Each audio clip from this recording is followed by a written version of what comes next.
ईंटों से कार्यालय नहीं बनता, वो एक बिल्डिंग होती है। जी जी जी।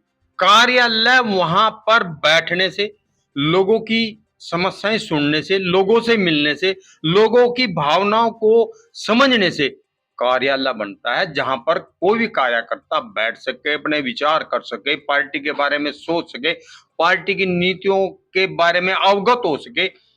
वो रमन त्यागी जी ने किया। आज से पहले जो हैं उन्होंने किया तो बहुत कम, लेकिन रमन त्यागी ने उसको एक ऊंचाइयों पे पहुंचाया। गांव कराची उपस्थित है, हमारे साथ उपस्थित है आपके जाने पहचाने समाज सेवी, सभी धर्म का, सभी जातियों का सम्मान करने वाले कांग्रेस के सक्रिय नेता भाई राजेश कनालसी जी, जो सरपंच भी रहे हैं कनालसी से। आइए करते हैं बातचीत एक कांग्रेस पार्टी के कार्यकर्ता होने के नाते विधानसभा यमुनानगर में कांग्रेस की क्या स्थिति है, और रमन त्यागी जो कांग्रेस के पूर्व प्रत्याशी रहे हैं उनके उनके जो टीम है किस प्रकार का कार्य जनता के बीच में कर रही है कांग्रेस को मजबूत करने के लिए।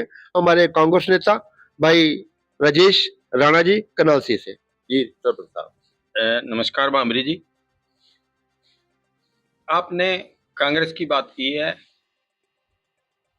कांग्रेस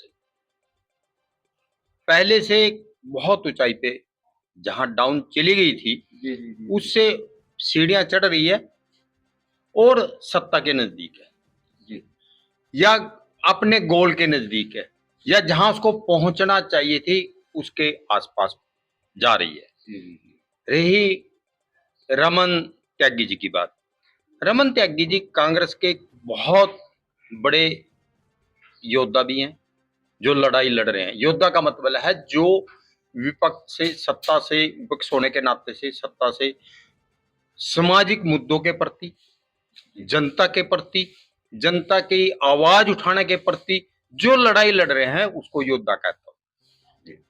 एज ए कांग्रेस कार्यकर्ता वो समर्पित है कांग्रेस के प्रति और लोगों के प्रति, एक दिल से कार्य कर रहे हैं। दिल से कार्य करने वाला ही कार्यकर्ता होता है और वो ही योद्धा कहलाता तो इसका कारण ये भी है कि आज तक किसी बड़े नेता ने वहां पर कांग्रेस का ऑफिस नहीं खोला। रमन त्यागी ने कार्यालय खोला हुआ है, आसानी से लोगों मिल जाते हैं, आए गए का वहां मान सम्मान होता है। है। आज तक, हालांकि कांग्रेस कार्यालय बहुत पुराना है, इंटेक का कांग्रेस का कार्यालय की अगर बात करें तो कार्यालय है, लेकिन ईंटों से कार्यालय नहीं बनता, वो एक बिल्डिंग होती है। जी जी जी।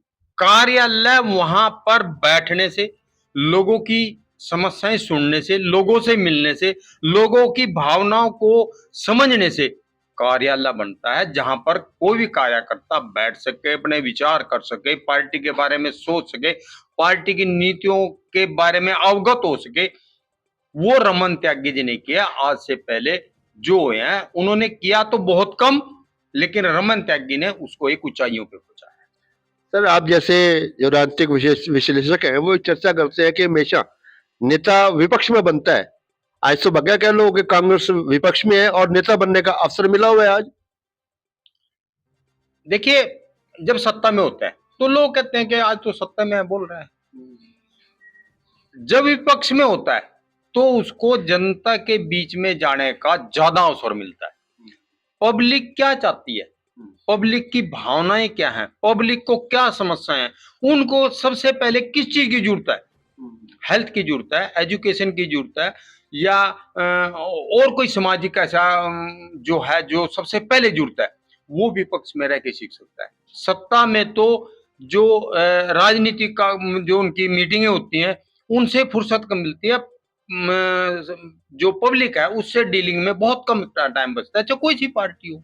उसके पास ऑफिस के इतने काम होते हैं, अगर मंत्री है तो कार्यालय, सरकार के काम, सरकार की वो टाइम का मिलता है। विपक्ष में जाने का मतलब है कि आप जनता और जनता की भावनाओं को समझने का जो सबसे बड़ी अवसर है वो विपक्ष का है।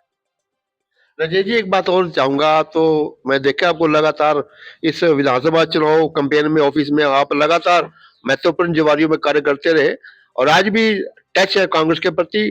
क्या रमन त्यागी आप लोगों को कार्यकर्ता मानते हैं या अपने परिवार का अंग मानते हैं? नहीं, वो तो परिवार के अंग हैं और हमें भी रमन रमन त्यागी की जिम्मेदारी नहीं बनती। मेरा भी फर्ज बनता है कि मैं भी इसको अपना परिवार मानूं। अगर रमन ही त्यागी मुझे परिवार मानते रहे, मैं ना मानूं, ये दोनों तरफ से बनती है। अगर मेरे में भाव है कि रमन त्यागी कांग्रेस परिवार का एक उभरता हुआ सदस्य है और वो अगुवाई कर रहा है, वो लीडरशिप कर रहा है, तो मेरा भी फर्ज बनता है मैं रमन त्यागी को अपने परिवार का बड़ा भाई मानूं, ताकि मैं भी उसका फॉलोअर बनूं और उसको उसके पीछे मैं जाऊं, तभी तो बनेगा ना। तो ऐसे क्या कारण से पहले कांग्रेस को 10,000 वोट पड़ते हैं, उनको 50,000 वोट पड़ते हैं, एकदम उफान जो है ये व्यक्तिगत स्वभाव का कारण है? हाँ, व्यक्तिगत भी है और देखो राजनीति भी ऊपर वालों को भी समझ आया कि कांग्रेस बार बार आ रही है, वो भी जोर लगा रही है।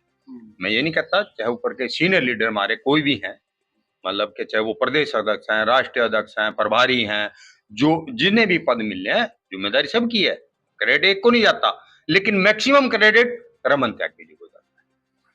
तो अब बात करेंगे थोड़ी सी आपके परम मित्र, हम सब के परम मित्र हैं, हमारे पूर्व विधायक अर्जुन सिंह जी। वो हमेशा कहते हैं, आज भी कह रहे हैं, कई शादी में मिलते हैं कि भामिर साहब मैं एमएलए बनूं न बनूं, सरकार कांग्रेस की उठागी बननी चाहिए। ऐसी भावना अपने नेता के प्रति इनकी जो अर्जुन सिंह में देखी जाती है, उसको कैसे देखते हैं आप? अर्जुन सिंह जिसके साथ लगते हैं वो समर्पित भाव से लगते हैं, ना कि एक अवसर भाव से।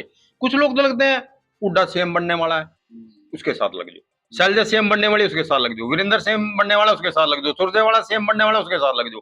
वो होते हैं अवसर भाव से। किसी के पास भी जो कोई लगता है किसी के साथ, और या वो किसी के पास जाता है, उसके तीन ही भाव होते हैं।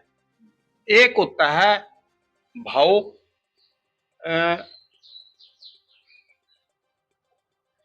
भाव से, अभाव से और प्रभाव से। भाव का मतलब होता है भाई का भाव, रिश्तेदारी का भाव, प्यार का भाव, मित्र का भाव। कोई किसी के पास आप आए हो जी, आप भाव से आए हो, राजेश भाई से मिलना है, मेरा छोटा भाई है, उसके विचार सुनना है, ये भाव है। एक होता है भाव, कई बार हम जाते हैं यार मेरा कोई काम रुका पड़ा है किसी नेता के पास, वो होता है अभाव। किसी कारण से मैं उससे कुछ लेने, मेरी इच्छा है कि वो मेरा कोई समस्या हल करे या मेरा कोई समाधान, या मुझे कुछ जरूरत है तो वो मेरी जरूरत पूरी करे। तीसरा होता है प्रभाव। प्रभाव वो एक महान आदमी भी हो सकता है, उसके विचारों का प्रभाव भी हो सकता है, उसके सेलिब्रिटी, उसके विचार, उसके गुण, उसके काम करने का तरीका, प्रभाव जैसे कहते हैं ना, उसका बहुत बड़ा प्रभाव है, तो प्रभाव से भी जाते हैं।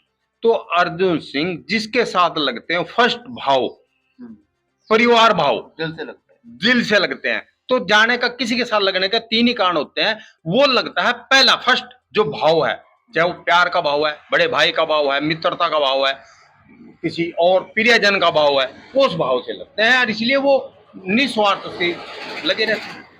अरे एक बात तो मैं आपके चेहरे की खुशी देखता हूँ, पहले वो निराशा थी बाबू, अब धीमे धीमे कांग्रेस प्रदेश स्तर पे संगठन करते हुए राहुल जी भी लगातार कांग्रेस को जो मजबूती दे रहे हैं, उससे कांग्रेस का ग्राफ बढ़ता नजर आ रहा है। इससे क्या आपको लगता है हरियाणा में कांग्रेस की सरकार आ रही है, रमन त्यागी जी विधायक बनेंगे, हमारे अर्जुन सिंह भी कोई ना कोई चेयरमैन बनेंगे? कांग्रेस की सरकार तो आ नहीं रही है, आ गई है जी। बेशक कुछ भी कहते रहे, सरकारें लोग विकास के लिए चुनते हैं, और विकास का मतलब जब जनता महसूस करती है, जब जनता महसूस करेगी वाकई विकास हो रहा है, तब विकास होता है। विकास कहते रहो, जनता महसूस ना करे उसको विकास नहीं कहते। कांग्रेस हरियाणा में आ चुकी है, ठीक है, बस सिर्फ ताज पहनाना बाकी है।